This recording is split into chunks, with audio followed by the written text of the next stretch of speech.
নমস্কার বন্ধুরা, এখন সকাল 6:30 আর আমি আছি সাইকেলের উপরে। কুয়াশাচ্ছন্ন সকাল, আর আমার সঙ্গে আছে আমার পোষণ ভাই। এই যে আমরা দুজনেই সাইকেল চালাচ্ছি। আমরা রওনা দিয়েছি হচ্ছে নীলকুঠির উদ্দেশ্যে। নীলকুঠি এখান থেকে 22 কিলোমিটার, আর মোটামুটি যেতে সময় লাগবে দেড় ঘন্টা মতো লাগবে। আর এখন আমরা আছি হচ্ছে গাংনাপুর রোডে। এখান থেকে আমরা বাঁদিকে এরোলি হয়ে নাটাবেড়ে হয়ে নীলকুঠির দিকে যাচ্ছি। তো আমরা যেতে থাকি আর ভিডিও করতে থাকি, আর তোমাদের দেখাতে থাকি যে আমাদের কত সময় লাগে আর আমাদের সাইকেলিংয়ের যে ভিডিও, এটা তোমরা এনজয় করো, দেখো। এই যে আমার পোষণ ভাই, তার সাইকেল নিয়ে চলেছে রাস্তা দিয়ে দ্রুত গতিতে, এনজয় করছে রাইড। সামনে সূর্য উঠেছে খুব সুন্দর, ভোরবেলা সূর্য দেখতে অসাধারণ লাগে। দেখি সূর্য ওঠাটা যদি তোমাদের দেখাতে পারি। এই যে ক্যামেরা অতটা ক্যাপচার করতে পারছে না, কিন্তু খালি চোখে খুব সুন্দর লাগছে। আমরা এখন যে জায়গাটিতে আছি, এটা হচ্ছে খুব সুন্দর একটা জায়গা। দুই সাইড দিয়ে হচ্ছে চাষবাস হয়, ক্ষেত, আর তার মাঝখান দিয়ে আমরা চলেছি। আর এটা হচ্ছে আইসমালি আর এরুলির মাঝখান বরাবর জায়গাটা, খুবই সুন্দর। আর আমরা মাঝে মধ্যে বিকালে এখানে ঘুরতে চলে আসি, খুব সুন্দর লাগে জায়গাটা। দু সাইড দিয়ে এখন সর্ষে ক্ষেত, আর এখান থেকে সকালবেলা এলে সূর্যোদয় খুব সুন্দর দেখা যায়, একদম খুব সুন্দর লাগে। আমরা এখন এখান দিয়ে যাচ্ছি আর উপভোগ করছি সৌন্দর্য, খুব ভালো লাগছে। তোমরা উপভোগ করো।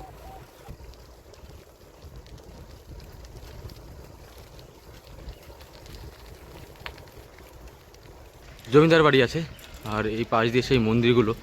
এই যে সামনে বট গাছ, এর নিচে একটা মন্দির। বট গাছে প্রায় গ্রাস করে ফেলেছে, এগুলো এখন কোনো রক্ষণাবেক্ষণ হয় না। আর এটা হচ্ছে রাজবাড়ির, সরি, এটা জমিদার বাড়ি। এই যে সেই জমিদার বাড়িটা, আমরা অনেকবার গিয়েছি এই জমিদার বাড়িতে। তো এখন আর এই যে জমিদার বাড়িতে যাবো না, আমরা ডাইরেক্ট এখান থেকে নীলকুঠি চলে যাব। তো একটু দেখিয়ে নিলাম যাওয়ার সময়। আসবো, জমিদার বাড়ির সামনে একটা মন্দির আছে। এই মন্দিরে এখনও পুজো আর্চা হয় সন্ধ্যাবেলা, কিন্তু মন্দিরটার খুবই করুণ অবস্থা। তো আমরা আজকে এখানে দাঁড়াবো না, আমরা সোজা চলে যাব নীলকুঠির দিকে।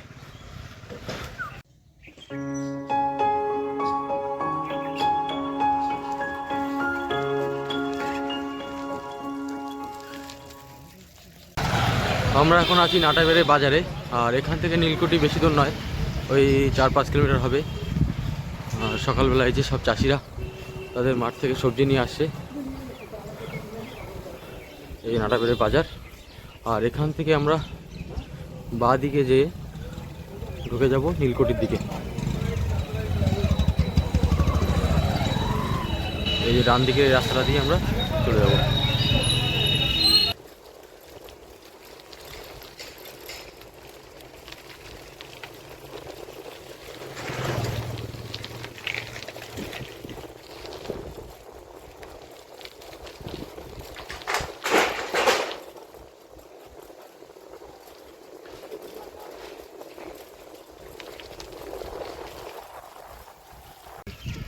আমরা অলমোস্ট পৌঁছে গেছি নীলকুঠি। আর এই যে খেজুরের রস এখনও পাওয়া যায় এইদিকে, আমাদের ওদিকে পাওয়া যায় না। এই যে সব নিয়ে যাচ্ছে এই কাকা গাড়িতে করে, সাইকেলে। দেখি আমরা রস খেতে পারি কিনা। আমরা নীলকুঠি পৌঁছে গেছি, আর এখানে আমরা রাস্তার পাশে দাঁড়িয়েছি একটা জায়গা দেখানোর জন্য। এই যে আমরা দাঁড়িয়ে আছি, জায়গাটা দেখাচ্ছি। আর নীলকুঠি একটু পিছনে, ওখান থেকে যে পিছনে যে রাস্তা দেখা যাচ্ছে, ওখান থেকে একটা গলি আছে, ওইখান থেকে নীলকুঠি যেতে হবে। আর আমরা একটু এগিয়ে আসছি সামনের দিকে। তো এখানে একটা জায়গা আছে, সেটা দেখানোর জন্য। তো তোমাদের ব্যাক ক্যামেরা অন করে দেখায় জায়গাটা, তারপরে বলছি। আমরা এখন দাঁড়িয়ে আছি, এই যে এই সামনে একটা নদী দেখা যাচ্ছে, একটু সামনে গিয়ে দেখাই, এখান থেকে হয়তো ভালো বোঝা যাচ্ছে না। আর এটা ইটভাটা ছিল আগে, এখন হয়তো নেই। এই যে ইটফিট আছে, এখনও ছোট্ট আছে।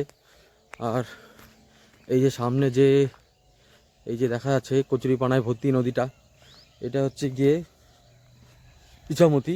আর এই ইছামতির ওপাশে যে জঙ্গলটা দেখা যাচ্ছে, ওটা হচ্ছে বিভূতিভূষণ অভয়ারণ্য। তো আমরা বিভূতিভূষণ অভয়ারণ্য যাব না আজকে।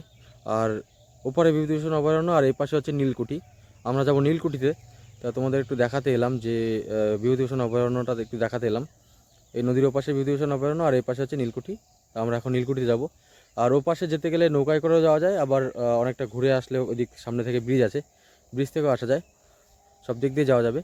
নীলকুঠি রাস্তায়, আর রাস্তাটা একটু ভাঙাচোরা আছে, ইটের রাস্তা, আর কিন্তু পরিবেশটা খুব সুন্দর। এখানে বড় বড় গাছ আর মাঝখান দিয়ে রাস্তা, আমরা সেই রাস্তা দিয়ে চলেছি, খুব সুন্দর লাগছে। ভিতরের রাস্তাটা একটুখানি খারাপ, ওই মোটামুটি 500 মিটার মতো একটু খারাপ আছে, এতে কোনো সমস্যাই নেই। খুব সুন্দর ভিউটা, খুব সুন্দর এখানে।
নীলকুঠির সামনে একটা চায়ের দোকান, এখন আমরা এখানে বসে চা খাবো।